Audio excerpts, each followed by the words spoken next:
I actually came specifically because I've got a message for you. And Queen, I have got a message for you. Let me clear my throat.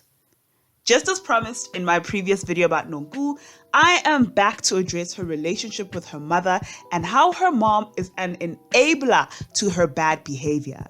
Niniza Ngobo, or the Queen, as we've come to know her, is Nonku's mom and was in attendance at Nonku's Spring Has Sprung party in the first episode. She gave an opening speech in which she doted on Nonku and awkwardly reminisced on the days when she was still a baby. You know, I call you Miss Universe. Which bored all the guests. As sweet as that was, the time and the setting just wasn't fitting for that kind of speech. However, that's not what I took issue with. My issue with the Queen in this episode came when she addressed the matter concerning Ayanda from the season 1 reunion. Y'all know what I'm talking about. Now, I'm expecting this grown woman, who is also a preacher of God's good gospel, to acknowledge her fault in the manner that she approached Ayanda. But you know what this woman did instead? She twisted the narrative to paint Ayanda as the culpable party in all this mess. Throughout the conversation, Nonku and her mom are just going back and forth, bouncing off of each other, passing judgment on Ayanda. It was like a tennis match of throwing shade at Ayanda's character. I guess they are the Williams. So when Latonga brought up the situation from the reunion to get the Queen's thoughts on it now that time to reflect and introspect has passed, the Queen responded by saying that she felt that Ayanda's response was disingenuous and that Ayanda made it all about the money. Then Nonku follows up, saying that her intention was for her daughter and Ayanda's sons to establish a sibling relationship. But surely, South Africa's collective disapproval and criticism of the Williams family's actions should have signaled to them that they had mishandled the matter. Now, this is the point where one would expect the Queen, as a mother, to lovingly correct her daughter and show her how she erred, and then help her see how she can repair the broken relationship now and do better going forward in the future. But the Queen is failing to discipline her daughter and actually supporting Nonku's mischief and misconduct. She is an enabler, and she's enabling Nonku's conceit and wrongdoing.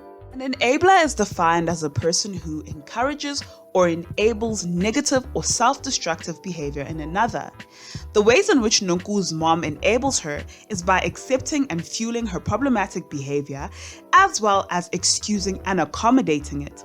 One of the causes of an enabling relationship can be codependency, where the enabler does not call out or challenge bad behavior, but instead supports it so as to avoid conflict with the enabled party in order for the enabler to satisfy their own emotional needs.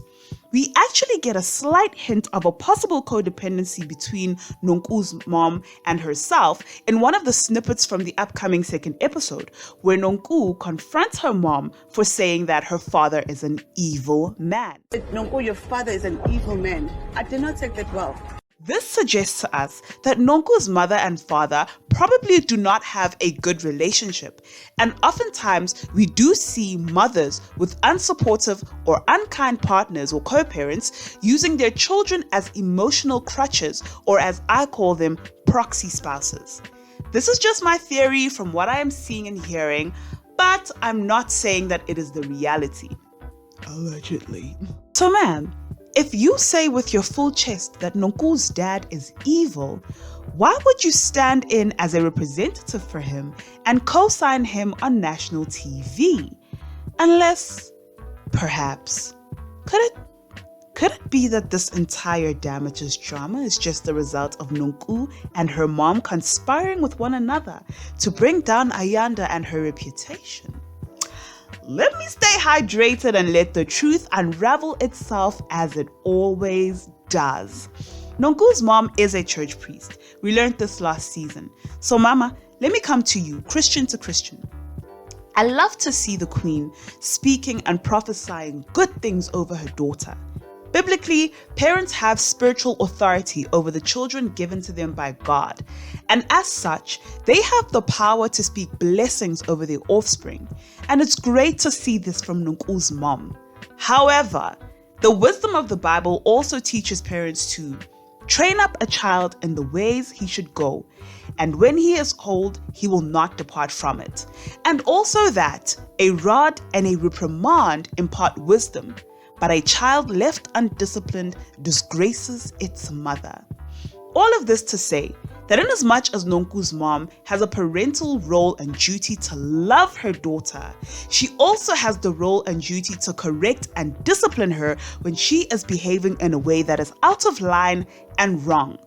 The kind of love that we receive and learn from Jesus in the gospel does not condone and turn a blind eye on our wickedness, but instead it lovingly calls us out and corrects us. Then it forgives our past mistakes and gives us a clean slate to start afresh on. Someone once profoundly said, "Love lets us come as we are, but it does not let us stay as we are." Nonku's mom needs to know that her enabling ways will only lead to the destruction of her daughter's friendships, relationships, and reputation. Mangcobo, be Nonku's mom before you are her friend. A true queen builds kingdoms. She does not aid in destroying them. But a word is enough for the wise. Let's gather in the comments and find out how you feel about Nonku's mother's parenting, especially in respect of this entire debacle. Is she being an enabler, or is there something I'm missing? Talk to me and tell me how you really feel. My name is Ayanda. This is If I Start to Talk, and I will see you next video.